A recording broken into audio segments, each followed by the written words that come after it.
Hola amigos, bienvenidos a Estructural, un espacio para hablar de ingeniería, física y ciencia en general. Y esta oportunidad vamos a hablar de la segunda parte de la entrega de fuerzas internas en la estructura. Ya en los videos anteriores hemos venido hablando de lo que es el sistema estructural, hemos venido hablando también de las cargas aplicadas en las estructuras y ya comenzamos a hablar de lo que son las fuerzas internas que se desarrollan en la estructura. Es decir, en el video anterior ya hablamos de lo que son fuerzas por tracción y fuerzas por compresión, y en este video vamos a hablar de lo que es fuerzas por flexión, corte, y tendremos pendiente las fuerzas por torsión. Vamos con fuerzas por flexión. Para ello, imaginémonos el siguiente ejemplo: una persona que pues va a brincar en un trampolín, empieza a hacer su movimiento y justamente cuando va a despegar el trampolín, tomemos una instantánea y vamos a analizar qué es lo que pasa allí.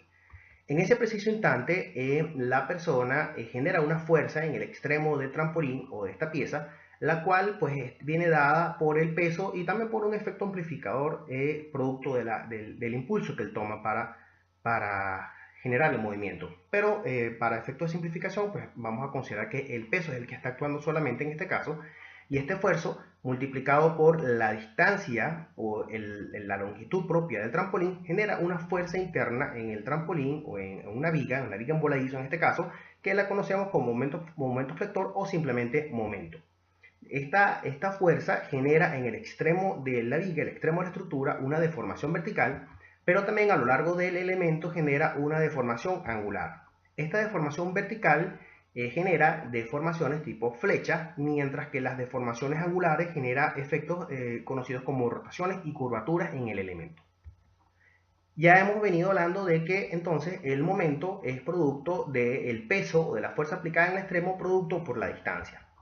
Pero si analizamos lo que ocurre a lo largo de todo el elemento, pues podremos ver que el momento no es una fuerza uniforme que ocurre en toda la estructura.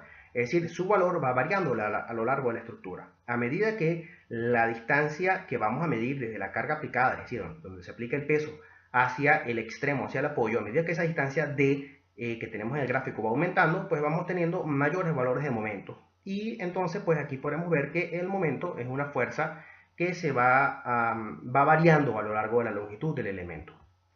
Este concepto de momento tiene mucho que ver con el concepto de palanca, el cual es un concepto que probablemente hemos analizado en nuestros estudios, y para ello vamos a ilustrar el siguiente ejemplo en el cual una persona pues intenta con una vara tratar de mover un objeto más pesado. Ella aplica una fuerza P y cuando esta fuerza está aplicada por una distancia, eso genera pues un momento. Si se toma una vara, por así decirlo, en este caso una vara más larga, entonces pues vamos a tener una distancia D más larga y con la misma carga P vamos a tener un mayor momento. Y si aplicamos una vara pues, mucho más larga, con la misma fuerza, pues vamos a tener una mayor palanca o pues un mayor momento en este caso particular. Es decir, el momento viene dado por la fuerza aplicada y la distancia entre la fuerza aplicada y el punto de apoyo del elemento. Pues ya para este caso particular ya venimos refrescando que el momento viene dado por el peso o la fuerza multiplicado por la distancia, pero internamente en el elemento pues también se desarrollan unas tensiones y unas fuerzas bien particulares.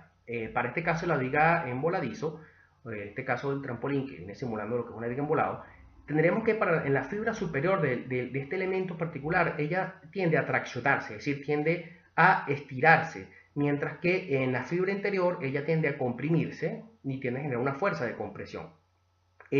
Para que este sistema esté en equilibrio, esa fuerza por tracción debe ser igual a la fuerza por compresión.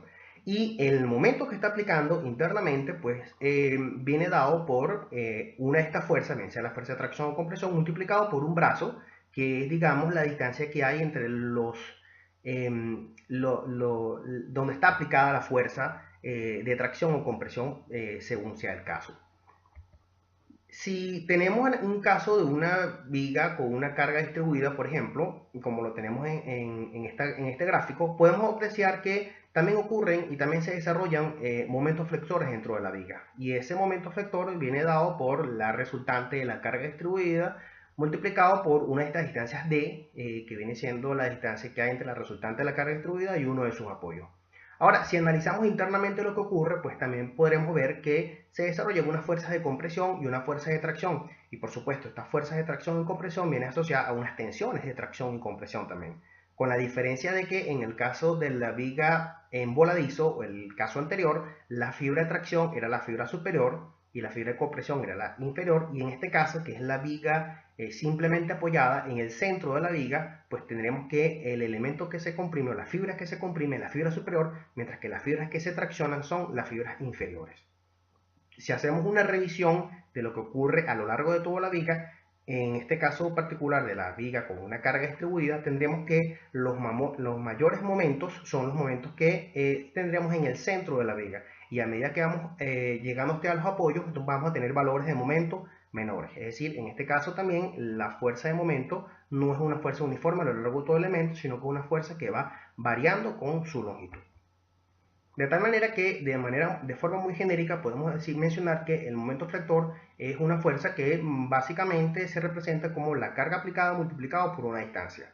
El momento flector produce deformaciones de tipo rotaciones internas y también deformaciones tipo flechas.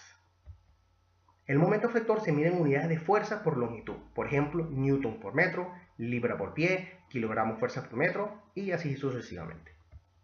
Ahora hablemos de las fuerzas por corte. Para ello, imaginémonos este bloque rectangular o casi cuadrado, en el cual aplicamos una fuerza en el tope del elemento. Esta fuerza genera que el elemento se deforme, generando un desplazamiento a nivel del tope y desarrollando una fuerza por corte propiamente en el elemento. Estas fuerzas por corte, a su vez, hacen que se generen unas diagonales en compresión y unas diagonales en tracción en el elemento, similar a lo que mostramos en la figura. Es decir, si acortamos la esquina superior izquierda y la esquina inferior derecha, entonces nos sale una fuerza por compresión. Pero si la esquina inferior izquierda con respecto a la esquina superior derecha se alejan, entonces estamos generando una fuerza de tracción, una fuerza de tracción propiamente en el elemento. Internamente también se desarrollan unas tensiones que en este caso son las tensiones por corte, que vienen dadas también, se generan también por esta deformación por corte, en la cual se generan unos pequeños puntales de tracción y de compresión a lo largo de todo el elemento. En el caso de un edificio, podemos ver que las vigas son elementos que son estos elementos horizontales y están recibiendo una carga perpendicular a su plano. Son unos elementos que están sometidos a flexión y a corte simultáneamente. Cuando hacemos el análisis de una viga en particular con una carga distribuida como esta, la fuerza de corte, en este caso particular, es una fuerza que va creciendo a medida que nos vamos acercando al extremo. Es decir, esta fuerza por corte se hace mayor a medida que vamos acercándonos hacia los apoyos. Cuando revisamos lo que ocurre justamente en uno de estos apoyos, pues también vemos que se desarrollan una serie de puntales de tracción y de compresión, similar a lo que vimos en la primera imagen cuando empezamos a hablar de las fuerzas por corte. Y estas fuerzas de tracción y compresión, ellas se van creando, van mayorando, se van creciendo a medida que nos acercamos al apoyo, y ellas van reduciendo a medida que se va alejando del mismo. Si revisamos por completo lo que ocurre en una viga simplemente apoyada con una carga distribuida, entonces veremos que, como ya hemos mencionado, los valores de fuerza de corte son valores que van incrementándose a medida que nos vamos acercando al apoyo. Pero, como ya también mencionamos, en esta viga ella también está sometida a flexión, es decir, ya también está sometida a momentos flectores. En el caso de los momentos flectores ocurre lo contrario, es decir, en el centro de esta viga, de este elemento, vamos a tener mayores valores de momentos flectores, y hacia los extremos vamos a tener menores valores. Si revisamos los diagramas de fuerzas que se desarrollan dentro de la estructura, podemos ver entonces lo mismo que hemos visto, pero ahora desde un punto de vista gráfico mejor para su análisis, en la que podemos ver que la fuerza cortante, representada por la letra V y por esta línea color verde, es una fuerza que ella hacia los extremos tiende a incrementarse y hacia el centro tiende a anularse. Y en el caso de los momentos flectores ocurre lo contrario, es decir, en el centro tenemos los mayores valores de momento flector, mientras que hacia los extremos este momento flector va disminuyendo. Repetimos, este es el caso para una viga simplemente apoyada con una carga distribuida. Si revisamos lo que ocurre en un elemento aplanado, como el caso de una concha o el caso de una placa particularmente, podemos ver que cuando le aplicamos una carga distribuida también vamos a tener fuerzas internas por flexión y por corte. si analizamos, por ejemplo, cada dirección y cada sección de este elemento alargado, de esta concha o de esta placa, podemos ver también que se pueden distribuir, si es el caso de las condiciones de apoyo son similares, podemos ver que la distribución de fuerzas cortantes y de momentos flectores es similar a lo que ocurre en un elemento alargado, en un elemento tipo viga, pero aquí esto va ocurriendo, pero estos valores de momentos y de cortes van variando.